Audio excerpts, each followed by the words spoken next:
And welcome back again to another episode of Mind Matters podcast with myself, Lee. We've got John and Jen with us today. And we just want to say, baggers, get out of bed. It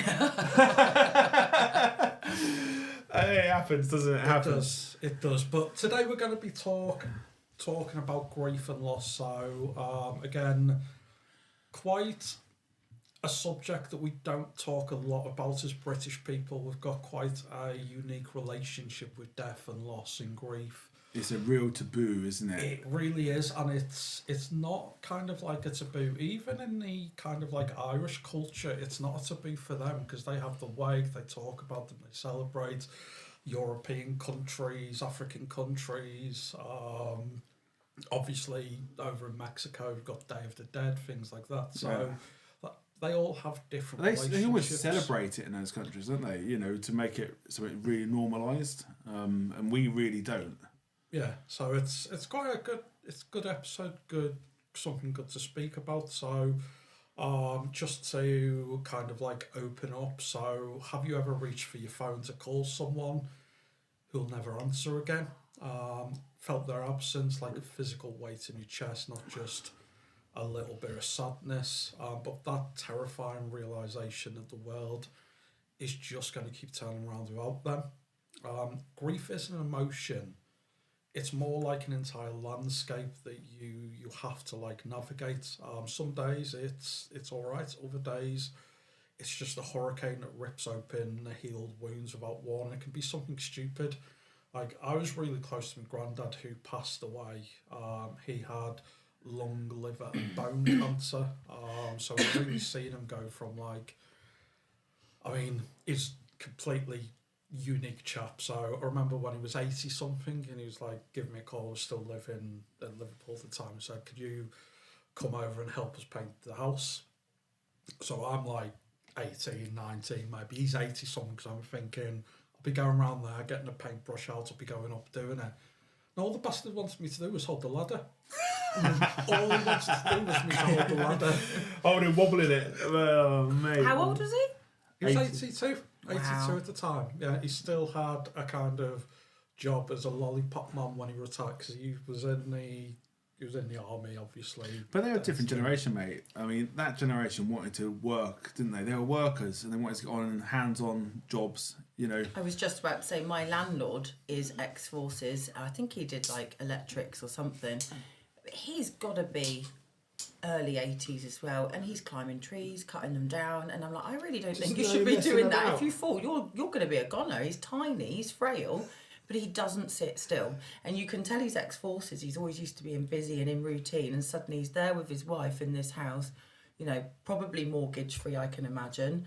Yeah, he's always doing something, sweeping the leaves, he's in my garden, WD-40 and everything for me. He's just always doing something. Absolutely. If you say to him, you know, be careful, like, get on with your health and safety's gone mad these days. Yeah. And I mean, it has, but there's no message. But he was up a ladder. I had a big eucalyptus tree, and the council kept moaning about it. And he was up there on a ladder, cutting down. He had like a rope tied around it, trying to guide it in the garden or not on the road. But yeah, absolute beaut of a man he is. Oh, bless It's him. just, and that's the people that shape us. But it's grief doesn't always follow a pre-approved path. It's not going to be like, when it's my granddad's birthday, I'll get sad. I might do a little bit, but You get the tumbleweed moments. That's what I call it, tumbleweed moment. Yeah, just watching football or when you're doing anything that just kind of like touches on it. I think as somebody who's just going through that now, because obviously my dad passed away really recently, you have different stages, don't you? I'm absolutely fine in general. I mean, I moved out of home when I was about 15, so I didn't see my dad really that often. I spoke to him every single week. So when it was a loss, but it's not the same as my mum and my sister who saw them every day. But it comes in waves, doesn't it? You know, so I'm driving along, a song comes on, you know, you lose control. But I think there's also something about understanding yourself, isn't there? One, dealing with grief. One, being patient with yourself and letting yourself be upset. And two, for me, there was something really fundamental at the funeral, which really hit me quite hard, really, was, you know, my sister, my mum and everyone were really upset and absolutely understand that, crying. I didn't feel the need to cry. And I think for me, there's a distinction between being upset and sad. Were you the sort of one that supported your mum, though? Were you like the man of the family when in that scenario when your dad passed away? Are you the older sibling? No, I'm the youngest sibling, but I think working in social care, I think it does teach you to be slightly not numb to it, but you know the difference. And I just suddenly realised that actually for me, I wasn't really upset. I was just fundamentally sad, and I just felt sad and flat, and I didn't want to cry. I just wanted to sit there and just think about him, really. And it's fine, you know, it's not right or wrong, isn't it? Whichever way you go. Were you embarrassed being a bloke as well? You know, that's like the stigma we spoke about before. Do you think you didn't want to cry in public as well, or you'd? No, I don't. Just you did just do what you needed to do at the time. I think it's just my makeup. I just think that I've been around death a lot from being in social care, so I've seen lots of people pass away. So it wasn't a new thing. It's like part of life. But as we were watching the video and the pictures came up, it builds inside you. You can feel, that like you said at the beginning, throat. a lump in your throat, and your heart feels like it's The bottom lip's wobbling. Oh, and it's your brain's going, oh my god. Don't do it. But it's a really funny one though, mate, isn't it? Because like you said a minute ago about have you made that phone call?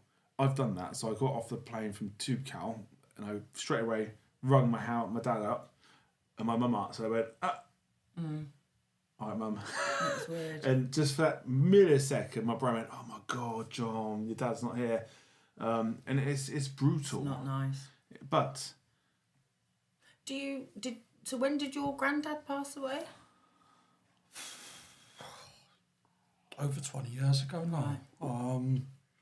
And so you were pretty close and liked spending time with him. Yeah, I was a little bugger. Do you as a still kid. have these like tumbleweed moments, or like, you know, what I call them tumbleweed moments? You know, Yeah, anything and can I come on think- a song or anything. But do you still get that? Yes, all the time. I mean, he was a massive Frank Sinatra fan. I remember when he used to go up the road, and the volume was what I like to call old people volume. It's a volume that you'd love to get your rave music on, but you just can't. But they can put like Frank Sinatra on and and so I listen to Frank Sinatra, comes on, maybe sometimes like football or just, there's always. And I went back to see the family at the weekend and drove past the house, and then obviously that kind of like hits.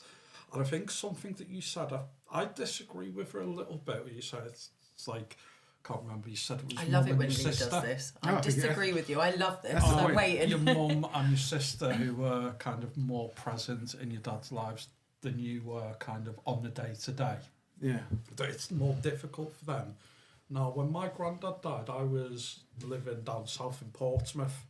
So obviously, my mum, my nan, my uncle, and my two brothers were there every day. So they got kind of used to that grief. But because I went back from Liverpool back to Portsmouth and carried on my day-to-day life, I'd then go back to Liverpool every, say, 2 months, and then it would just hit me like a wave, because I haven't got that day-to-day. And again, I think that does happen. I think that's a really good spin on what I said, actually, because I went back to my mum's house the other week. We went cycling up there, and it is... The trouble is, when you go in these people's houses, their front room is like a shrine, isn't it, to them? So I go in my mum and dad's house, and Photos. everywhere I look is my dad staring at me. And I think you may be right on that part of it. It almost overwhelms you for a second. So you're probably still having that emotion when you walk in, but now they don't. It's just a day to day. That's their home, but you have that little bit. Oh, there he is. So maybe there's two factors, isn't there? Maybe initially it's harder because I'm quite removed, so I was like, well, I can cope with it because I'm away. But when I go back, I then get stung the other way. Well, I agree with you. So I lost my dad in 2021 to pancreatic cancer. He had just turned 60 and died, a few weeks later, and he was in Gibraltar. So every time you fly into Gibraltar, I don't know if you know, but it's a huge, it looks like a great big rock cliff. And it's basically at the end of Spain, you cross a border and it's English territory. Dad lived there for 20 years. So, of course, every time we fly in, little man says, we're at Granddad's house. He thinks Granddad's house is Gibraltar. And I just didn't go back. And I had to do it last November. I had to do something over there really important, and I had to go and see my stepmom and stuff. And yeah, that feeling of going back to, I think it was 3 years, and I hadn't gone back. But I only ever knew about Gibraltar because of my dad. I'd only ever been there because of him. it's a second home to me. I've got family, I've got friends. You know, he had a home there that I had a bedroom in. Do you know what I mean? It's been my home for 20 years, and now I don't want to bloody go back, and I love it. I mean, my idea was to live there one day. And I think it's so familiar to you, but it's now so different, isn't it? But it's such a thing, though. I mean, when you're with somebody and they die, it's the most surreal moment, isn't it? Especially when you really love them and you care about them. I think the word is final, and I think I've said that before. My other close friend, Kelly, she lost her mother. God, it was 2017, I think, and she was very close to her, and she moved to Leicester about, I think I'm going to get it all wrong, but years ago. I think about 8 years ago. And she said she still goes to ring her now. She still goes to FaceTime her or call her because she would speak to her 2-3 times a day. Yeah. So it's always there, isn't it? It doesn't get any easier. But she said the only way I can describe it when I lost my mum is it's so final. Like, you know, I've always been a real spiritual person. I love going to mediums and clairvoyants and things like that. And do you believe in those? And I have had experiences. Yeah, I have had it. And I do my angel cards and things like that. And I think it's nice. I mean, I've never actually seen anything. I do know people that have had experiences. I had that experience, you know, in Courtney Park that time with the cough. Oh, yeah. And I was told that was my guardian angel. My guardian angel was meant to be male, and there's meant to be a black and white cat. I don't know where that's from, but... but I have been told for years and years that there's a male guardian angel, and that was definitely a man's voice that I heard cough that time, which snapped me out of that sort of like, I want to do something silly, I've got no friend.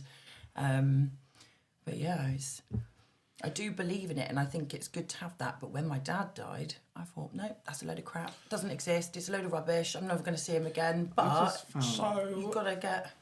I don't know if anyone else finds it, but it's kind of life events can trigger it as well.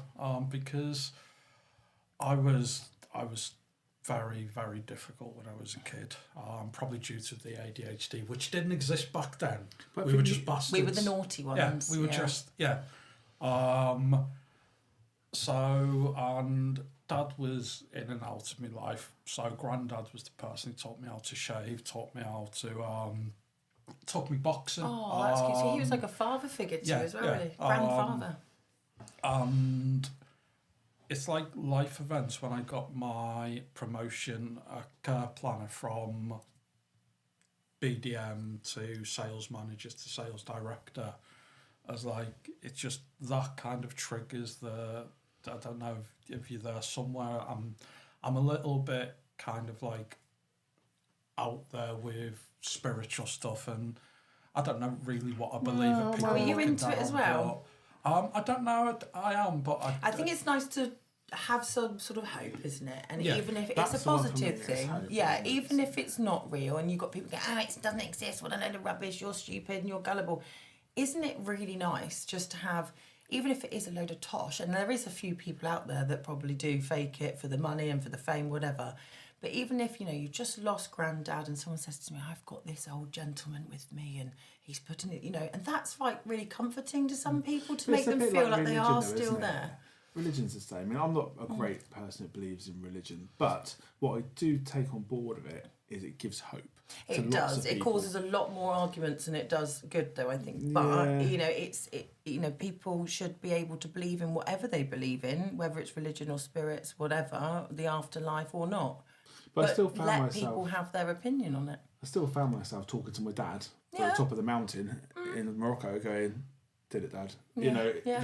Even though I don't know if he's there or not there, I wouldn't like to see either way. But they say with our soul and everything's connected, don't they? And I just think if we can try and believe and have some sort of hope that they are watching and they are listening, and it's nice and comforting, isn't it? And, you know, if people don't want to believe that, that's fine as well. As long as they're not watching all the time, I'm in lots of trouble. Oh, God, yeah, so, what would everyone say their kind of like weirdest ordinary moment that's almost caused a wave of grief to come and hit them? I think sometimes for me though, it's not always about me. Sometimes you can really tune into other people, can't you? So if you're with somebody who's going through something really traumatic, it's almost overwhelming. It's like a trigger for you as well, because you're almost feeling that grief for them. Do you know what I mean? Yeah. And And I've found myself happen like loads of times where somebody's really going through something hard, and you're like, oh my God, I actually feel so bad for you. Almost sort of grieving because you for know you. how that hurt feels in your chest, that feeling. So that's what I find really weird, because it's not really anything about me. It's my son mainly, I think, when he says, "Why did Grandad die? Boom. Can we get an aeroplane to the stars to see Grandad?" And I'm like, oh my God. And that's what gets me the most. I can hear music. I did have those moments where you'd have a few tears, you'd get upset in the tumbleweed moments and things on TV. And one of his favourite songs is a song that I used to listen to in nightclubs, Bullet in the Gun. This got me upset the other day. My daughter came up to me and went, Daddy, I've made this for you because your daddy's dead. All right. Thanks for being so blunt, Heidi. Kids have they right? No filter, Daddy's dead. I wonder where she gets that from. But let's move on, mate. I've got a filter. But yeah, trying to explain to a 6-year-old that, you know, Grandad's on the stars, I try and make it, you know, I don't want him to know fully yet what death is and, you know, all that sort of stuff. And I try and make it as cute as possible. And he thinks we're going to get on a plane and go and see him now. So that's not good. Yeah, but that's something you've got to deal with in a few years' time. It's fine. What about you? What do you think? So I think grief is like, the best way to think about it, grief's like this massive box that we're in, right? We're in this, like, you're stuck in this massive box and there's a little switch on the wall that says pain. So when someone first passes away, that ball is massive. It fills up most of the box you're in, and it's almost every day that button where it's got pain, it's like smash, smash, smash, smash. And over time, the ball gets smaller. So it hits that pain button a lot less, but it's still a ball that's bouncing around this box. And every now and again, it will ping against that pain button and you'll just get like a wave of pain. I don't think grief ever disappears. No, I understand the you know, the phrase now that, you know, it does get easier. You never get over it. I think about my dad still every single day, but it doesn't draw me to tears every day. It does get easier. You learn to live with it, don't you? Yeah. Have you heard of Kubler-Ross 5 stages of grief? Have you heard of that? Is that anger? I've not heard of who that denial. is. Yeah. Can't remember them off the top. Well, of my head. I've just quickly brought them up because it's something that obviously I've learned in the past. But you have denial, anger, bargaining, depression, and acceptance. And I think the main thing about that is to understand that all of those can come at any time. They're not in any particular order. Row, you know, for some reason, it might be like you're saying, it might be so many years down the road, and something will happen. You might just for a second go, "Do you know what, I'm quite kind of angry about that," you know. And it doesn't matter, come at any time. But I think the interesting one is the bargaining. And you know, one thing that really hit home about my dad was there was moments where he was trying to bargain about anything he could. One, because I think he felt a little bit out of control. And secondly, I think, you know, the why me and why is this happening? There must be a way I can deal with it. And then from our point of view, we do the same. We're trying to bargain our way out of what's happening. It's a funny one, isn't it? Bargaining. But then we talk about grief and loss, and we've only really touched on death, which is obviously a huge part of grief and loss. But there's also kind of like end of things. So there's an end of a career, there's separations, end of a love. There's other things that are going to cause you grief and loss as well. It's not. Sometimes it's coming to the end of your favourite Netflix series. Yeah, that's dramatic. I've got to wait 2 years for the next House of Dragon. What's going on? It's brutal, mate. I remember. You're then at a complete loss for months and months. So you searching the internet trying to find more stuff. But that's an ADHD thing with me. I struggle to get into something. When I get into it, I love it, and I can't wait to see it. And when it ends, I can't. Everyone's like, "Oh, try this." I can't then because I'm then comparing. You know, like when Breaking Bad was, I think I watched that 5 times, which is not like me. Didn't like Breaking Bad. Really? I've seen it through all the way through because I wanted to catch it, and I enjoyed it, but it was just too slow. See, I can't even watch films more than once, but that I really enjoyed. And then I struggled for a long time. Then Peaky Blinders, loved it. Love Peaky. Took ages again, at least 6 months before I could find anything else. And then, you know, Gangs of London, that's all my sort of stuff. I liked the first season of that. I got stuck halfway through the second, but I've seen there's a third season, so I might finish the second. And The Gentleman's quite good as well. Gentleman's brilliant. That's my sort of genre, like the gangstery, naughty boys. I struggle though with some of these series though. If I don't get captured in the first few minutes, that's the same as me. And I might watch the same episode 10 10 times, if suddenly I go, oh, got it. Yeah, but my first rule is you've got to give it 3 episodes, even with like Breaking Bad, everything. It wasn't till like the third one. Is it third episode or season? I can't remember with Breaking Bad. There was so many. But yeah, I know what you mean. You do grieve, don't you? For even that. Even the loss. I really enjoy that. Anyone just tuning in halfway through, this is Mind Matters podcast, a podcast about mental health, not about TV shows, but we do bring it in. Netflix, we should get Netflix to sponsor us here, look. We need TV licenses. Netflix, give us a call. Yeah, call us. Call me. What I just want to touch on about that, though, what you just said, and it is interesting, it piques my thought, really. You know, sometimes with, you've got death, death's death, very final, and it's never going to go away. And it's usually people that you really are fond of or love that it's never going to go away. But on separations and things like that, and careers, whatever, that can be quite dramatic, can't it? But especially with separations, because you're dealing with so much really intense stuff. You live with that person. Well, it could be someone You're living with them, Yeah. you've been with them for a long time, you might have had family with them. Routine. Intimacy, everything that you're going to miss. It's not just missing them, it's missing all those little characteristics about them, isn't it? And it's quite hard. Yeah, especially if you've lived with someone for 5 years. You know, like my ex-husband and I, you know, we didn't get on that great towards the end with the pandemic, and Dad was diagnosed. We had an 18-month-old baby. We were worried about money, like everything built up. And actually the same year that my dad got diagnosed with pancreatic cancer, so did my friend, so did the lady I looked after, and my cat. So all to the same sort of cancer in the same week. And That's brutal. it was, yeah. That's brutal. Yeah. And the thing is, I mean, what I find interesting about it, even if you don't want to be with that person anymore, you can still miss them. It was really hard. I think we've been separated nearly 4 years, and it's only now I'm getting used to it. I live on my own, well, with my son, obviously, but it was really strange going home and not having to cook for someone, and the less washing, which was nice, but, you know, it's still that having someone to wake up to, and he used to bring me a coffee in the morning. It's just all very strange, and getting used to that on a day-to-day basis. It's really weird, right? It's really odd. And I'm just going to say, because it doesn't matter. I mean, I don't really care what they think. But so my eldest children's mum and I had a real abusive relationship. She was a perpetrator of an abusive relationship. And so I left. When I met her, I had house, a boat, everything. And when I left, I had 3 bags of clothes and a mattress on the floor of my business partner's house. But do you know what? It's surreal, isn't it? Because even though I didn't want it and I couldn't stand it, you still had to get used to that. I still, in the mornings, woke up on my own and thought... And also as well, when you've had children together as well, that's that whole family unit, isn't it? And it was scary, hard for me as well, because I'd gone from having an extra person's eyes, an extra help, to I'm doing it all on my own. Yeah. And that was pretty much most of my choice, but it's still tough. It's still really hard. I think there's another facet of grief and loss as well, isn't it? There's because when someone passes away, we grieve them and we go through loss.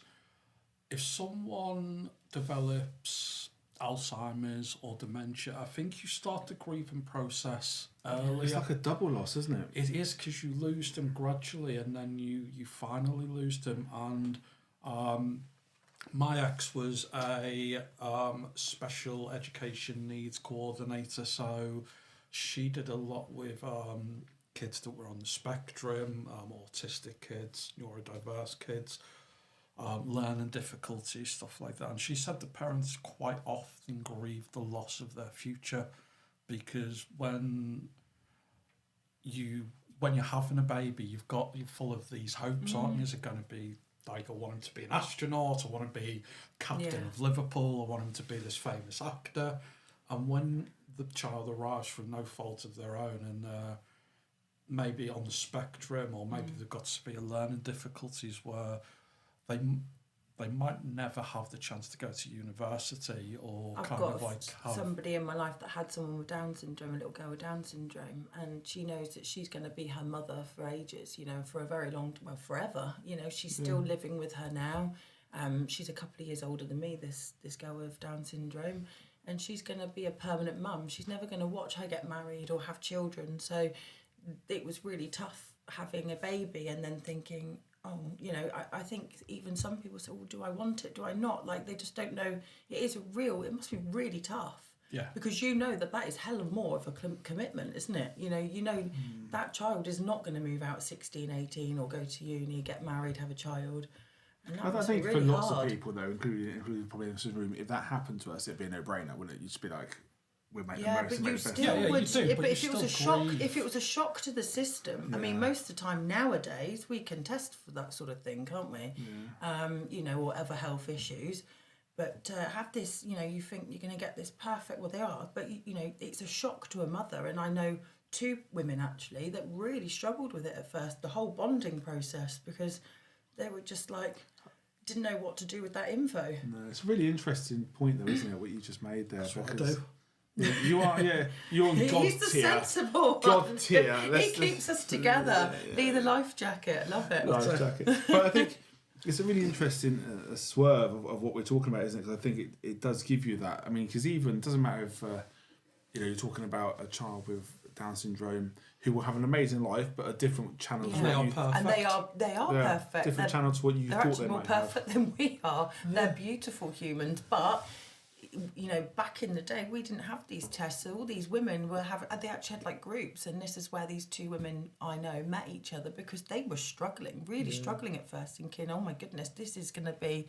And when you're told your child might not make a certain age, which one of them did, one of them was told the other child never walk. She's walking around the block doing her steps every day. It's amazing, and she's Lovely, older than me, yeah. so it's lovely. They've done amazing, absolutely fantastic parents, are beautiful girls. And they're both quite close in my So life. it'd be lovely if they listen. But their parents if they were really wanted to come and struggling. talk about it, wouldn't it? Yeah. They should just come on and talk about it. Yeah. It would be a good idea, actually. If you're listening and you want to come and talk, Come on in. come on in. Come into the nut house.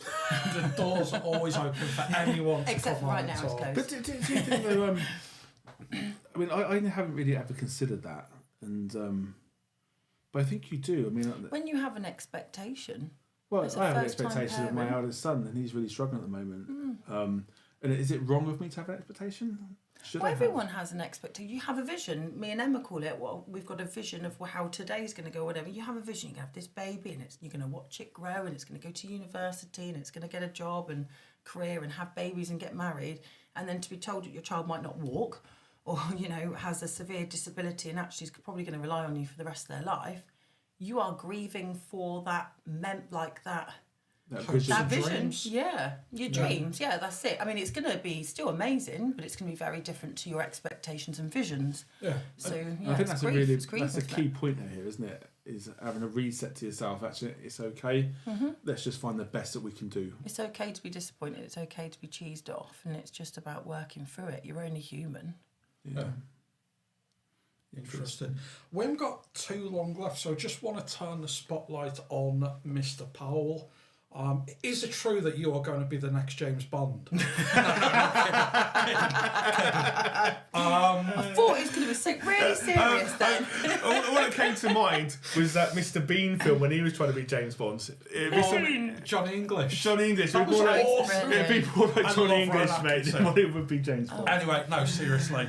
So for anyone who doesn't know John, first of all, follow him on LinkedIn, Facebook, all that rubbish. But John runs Unicare Devon, so a home care operation down in Devon and Newton Abbot. So how many, do you deal with palliative care at all? Yeah, I mean, we've been doing palliative care since 2009, but before that, I worked in care homes and at the Royal Devon Exeter, so plenty of that I've been dealt with. Why? What's the question? Where are we going? Yeah, I'm James always Bond for Unicare. Because obviously palliative care is, for anyone who doesn't know, palliative care is when you're preparing someone for passing away. So how did you find that as someone who, how did you find that as a worker, someone who's looking after someone who is going to pass away? Because obviously in care, we build a bond with them sometimes.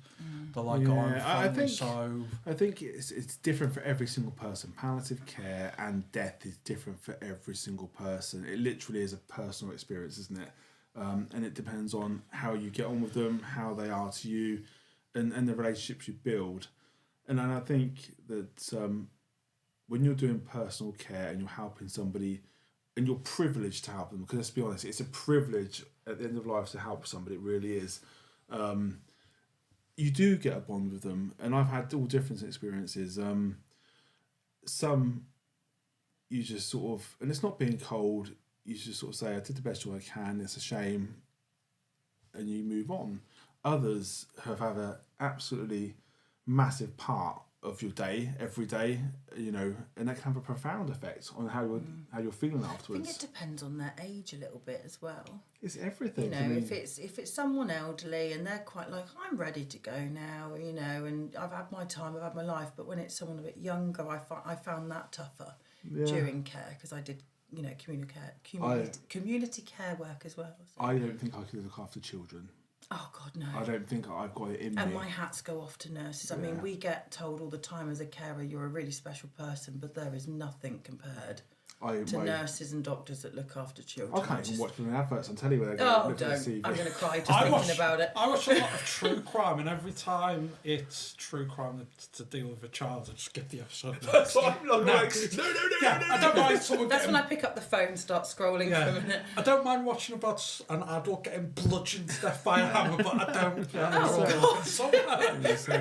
But going back to it, I think but what we do with carers, though, we always will say, if someone's passed away and you find them and you've been looking after them for a while, Bridget or myself will go and alleviate that person and let them go. Because one of the things that the world we live in loves to do, if you find someone that's passed away, they want you to stay there until the GP comes or somebody's come to verify. Regardless of what that person is to you, even if it's your job, it's still horrible. I think it's You're horrible. watching that life end, and it's lovely that you're part of it, and they want you and choose you to be. But no matter who that person is, that person still needs time to process it, isn't it? It's processing time. But it's really hard. One of the hardest things that I found was, I had a guy I looked after called Barry. It was when we first started, and he was. We got a phone call, got a person. He's going to pass away probably by Monday. The old sod, as you know I'd call him, was still here like 18 months later, and he was a larger-than-life gentleman. There's nothing he didn't have wrong with him, but he was larger-than-life. So we went, I was really sad. But what I found the hardest was that moment between finding him and waiting for the GP, because you're sat on your own in a quiet house with the person who you know there, but it's like someone switched off the computer. Yeah, that's weird. And you're just waiting for them to wake up. You're waiting for them to go, had ya. But it doesn't come. So that's why we always try and sort of alleviate it. It's a very cold feeling, isn't it? It's, like an empty, cold feeling. Being in a room with It's bizarre. So I think it's always about, because for me, if I get a phone call saying, John, it's really sad that such and such has passed away, I don't have that connection. Have you ever had extra support with doing palliative care or anything? No, I haven't. I've given my staff support, but is there extra support out there available for people that want it? I think there is. Like carers and nurses. There's loads of things, and one of the things about palliative care, which is really interesting, lots of people miss it, is you don't have to. Palliative care is massive, and people always look at palliative care as in it's all about the care, turning them in the bed, making sure they have no bed sores and all that. But actually, what about prepping people, prepping families, understanding the cost of care? And if they want to go in their own home and things like that. There's lots of it that you can do right before it, which makes it a lot easier. And I think if you can pre-prepare for that, it helps. It's everything, pain relief and everything, isn't it? Pain relief and anxiety relief. If you're passing away and it's really painful, last thing you want to do is be panicking. You want to feel calm. You want it to be the best it can be, don't we? But I'm one, after my dad, who really thinks they need to bring in this bill to be able to end your own life if you're in that situation. I think you should. I think it's wrong that we have the right to choose that our animals, our pets, whatever, they're really poorly, they're never going to get better. Let's put them out of the misery. Why can we not? If you're in sound mind, I think we should be able to choose, but maybe that's another subject for another day. Episode. We're opening another can of worms, aren't we, John? Before we go on, and I've got some really great resources to give everyone. Where were you going with that then? Because I've waffled on. Yeah, we've both waffled on. Palliative care, just how, because I haven't done palliative. Okay. So I just wondered how it kind of like, what support you give to your staff members, because care quite often gets a bad name for right, someone's died, you're on to the next call. No. And there are a few of them out there. I mean, so you know, I think we the rationale is, you know, it's around the situation in that moment, who is it, and how is that person. And so, if it was me, Bridget, my business partner, would know John will be fine. I will debrief him later. But it may well be that you might have done it, and we might go, you know what, we'll move your next call, come in, have a coffee, sit down. And I think there's always that option, isn't it, where we would do that. So yeah. So just before we wrap up, just one question. So, is there anything that someone has stopped doing because of grief? So, for me, I didn't stop doing it, but I know that New Year's Eve stopped being as fucking awesome. So we used to go round, so from Liverpool, working class as it comes, council estate, all that stuff. New Year's Eve was always round my nan's house, so we used to go round there. And obviously we'd be going around there since we were babies, and then when you got to about 13, 14, you used to be able to be the barman for everyone. So Grandad had this big massive drinks trolley. I used to pour the drinks out, and then over time you get past 18 and you start drinking with them, and Nan would always make this massive tray full, cocktail sausages, cheese and pineapple, you know, all that stuff. And it was just this really nice family. Isn't Grandad it weird? would put We don't music have those on. experiences. We're an old Liverpool family, so a lot of our relatives were very musical, so they'd sing, or someone would play the piano or play the guitar. And it's like royal family where you get to sing. Sounds like something out of a movie. I love it. And New Year's Eve for me has always been shit. After that, it's just always been. It's nothing compares. Yeah, and I've tried to do stuff with family and stuff like that, but it's just, for me, it was always that day. So I've tried to avoid New Year's Eve. It's funny. I think you associate really amazing things with people. That's the thing, isn't it? So, like you're saying, for you, it was about New Year's Eve, that association with that person, and that was obviously a major thing. And now that person's not there, it's never going to be the same again. So it's I the think same to me with Gibraltar. I've always loved going on holiday there in Spain, but even going into Spain, it hits, because my dad, I was very, very lucky. My dad would take me abroad at least once a year, usually to Canary Islands, and then he moved to Spain. So Spain and Spanish, anything like that, tapas even, can remind me of Dad. So going back there, I don't think I'll enjoy it. Don't talk about food now. What's your go-to tapas? Top three. Right, before we wrap up. It's always fish, seafood, shellfish. It's got to be patatas bravas. You've got to have that. That's like... Yeah, but that's to soak up the beer, isn't it? That I don't have and then anymore. You've got to have some sort of calamari. Yes, calamari, prawns. Squid, prawns. Squid, yeah. And you snails need to have is some... nice. I tried snails. Sea snails. No, you lost me. Yeah, we've gone with and I love a good oyster. I'm not a big fan of oysters, but patatas bravas, squid, and some sort of pork belly bite, something like that. So we got to get away from the food. I'm getting hungry now. I'm going. Listen, we got to get back to it, because one of the things that we've had fed back to us about the last episode, I was talking to Emma yesterday or the day before, and she was saying she had a bit of feedback that the last episode we did was brilliant, but we missed out how we coping mechanisms. So should we round up on coping mechanisms and how we cope with certain situations? Yeah, do you want to start? I'm frightening you first, mate. Go for it. What top 3 coping mechanisms or things can you consider? Coping mechanisms for grief is quite tough, isn't it? Because it's brutal, yeah. Depends what type of grief, I guess. I think if we're talking about the death of someone, the loss of someone, which we have done for most of the episode, is because in the early days there's no coping mechanisms, isn't there? It's just be patient and kind to yourself. Patient, kind, you kind of.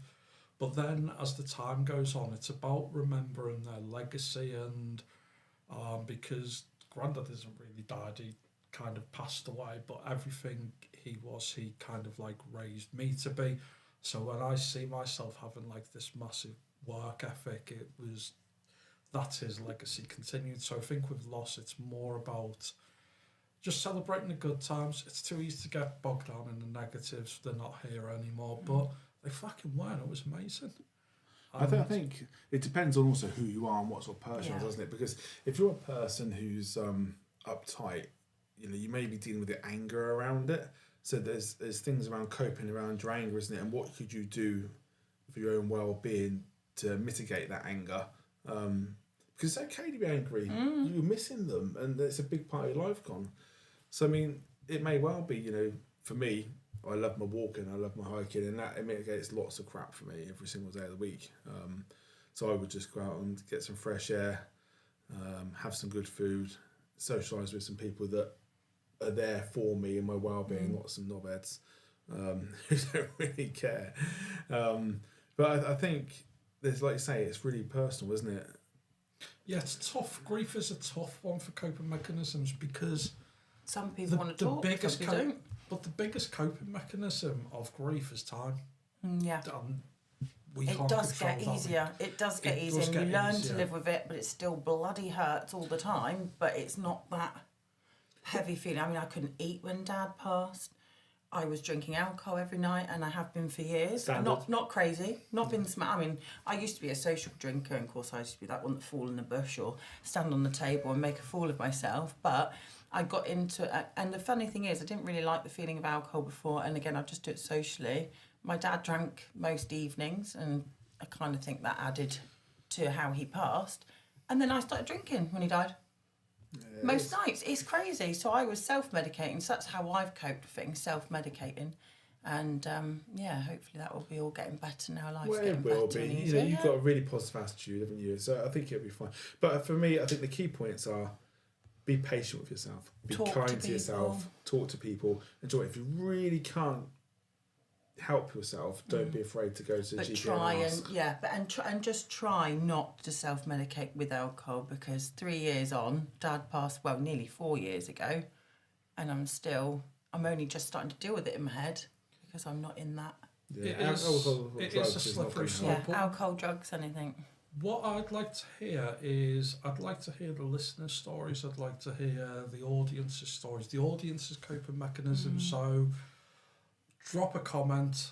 Don't forget to like and subscribe, of course. I should have done that ages ago. I pretended to did that at the beginning as well. But drop a comment with your stories about grief, your coping mechanisms. I would love to see a little video clip of somebody on the phone saying, "This is my story." Yeah. That'd be amazing. Do that, listeners. Yeah, because there's only 3 of us here today, and there's probably a hell of a lot we've missed. I've said that some people, and I have, self-medicated, and you've done this and you've done that. But, we all have different mechanisms, and actually it'd be quite nice to see if there is any more. Yeah, we want to... Because it's not going to be our first bit of grief, guys, is it? We want to make this podcast as interactive as possible. So, again, leave comments. Just let us know what we're doing right, and we'll do that again. Let us know what you don't like. If it's the fact you don't like us talking about Breaking Bad for half an hour, then we can do tapas. that. We've made everyone hungry, fall off their diet today. It's just going to be a whole load of comments going, don't like John, don't like you. Sorry, tapas is non-negotiable. We're always going...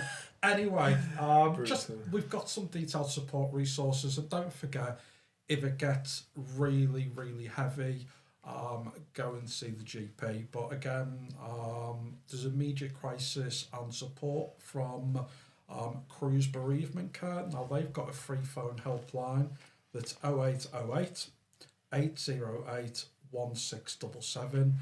Now, that is 0808 808 1677, and that's open Monday to Friday 9 to 5.